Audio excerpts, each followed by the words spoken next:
Il est bien difficile de proposer quelques points d'appui pour préserver l'alliance parents-professionnels dans les situations d'urgence.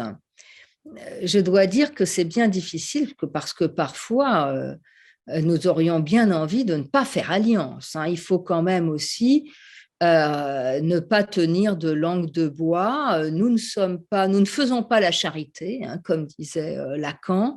Nous ne sommes pas non plus des fonctionnaires, même si certains d'entre nous peuvent travailler dans des institutions publiques. Et si nous travaillons avec notre désir, il faut bien remarquer que parfois, là, vous évoquiez des parents maltraitants, on n'a pas du tout envie de faire alliance avec eux. Mais néanmoins, je pense que c'est nécessaire d'abord parce que si on veut que quelque chose change, il faut trouver un appui, il faut pouvoir se faire entendre d'eux. Ça ne peut pas être sur le mode de la discipline et de la loi, parce qu'on sait très bien que toute répression entraîne une résistance. Il faut pouvoir faire alliance avec eux quand même, en un point où on ne se trahit pas soi-même, où on peut éventuellement même ne pas taire sa désapprobation à l'égard d'un certain nombre de conduites. Et pourtant, il faut pouvoir faire en sorte que quelque chose se dise, que quelque chose puisse être ainsi entendu de ce que le sujet qui est en difficulté dit et que ça fasse levier pour le changement.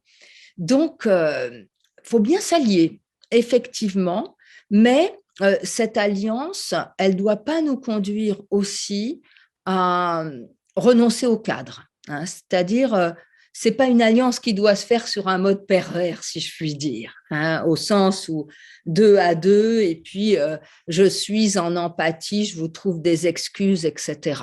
Non, c'est pas là que peut être l'appui. L'appui, il peut être plutôt du côté de ce que j'évoquais tout à l'heure, de l'erreur et de la faille. Il y a de la faille, bien sûr. Il y a de la faille, il y a des moments où chacun d'entre nous, ça peut nous arriver, est à ce point hors de lui, mis hors de lui, qu'il se trouve exposé à sa propre violence. Il y a cette expérience de la violence intérieure que chacun de nous peut faire. Et chacun de nous doit être convaincu aussi que, mis dans certaines situations où il est vraiment hors de lui tout en restant accroché à lui et à sa demande de s'exprimer, eh bien, à ce moment-là, il peut faire l'expérience de sa violence intérieure. Et là, c'est bien sa propre analyse qui permet aux professionnels de faire alliance, de faire une alliance qui se fasse pas sur un mode, donc qui se noue pas sur un mode pervers, c'est-à-dire qui n'excuse pas, qui ne justifie pas, qui cherche pas des alibis, qui cherche pas à comprendre sur un mode compassionnel, mais le pauvre, il a manqué d'appui narcissique, etc. Comme on entend parfois, ah ben le pauvre parent, vous savez, il a quelque chose à réparer. Non, ça non. Je veux dire, la violence, c'est la violence.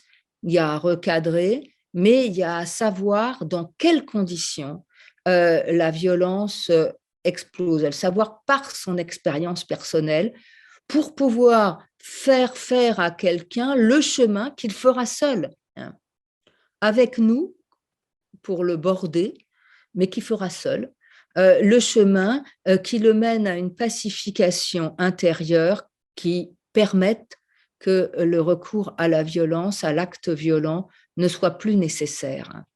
Donc voilà, cette alliance, elle doit se faire peut-être, j'aurais envie de dire en employant des grands mots, au niveau de la condition humaine, au niveau de ce que le langage fait de nous.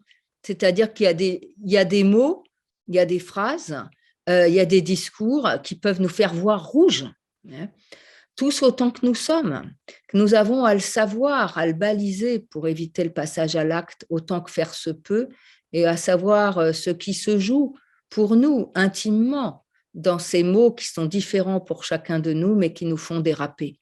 hein. Le travail sur le dérapage, il est un travail qui concerne aussi tous les professionnels entre eux dans les institutions, puisqu'elles peuvent être elles aussi maltraitantes, hein, y compris celles qui ont pour finalité de soigner.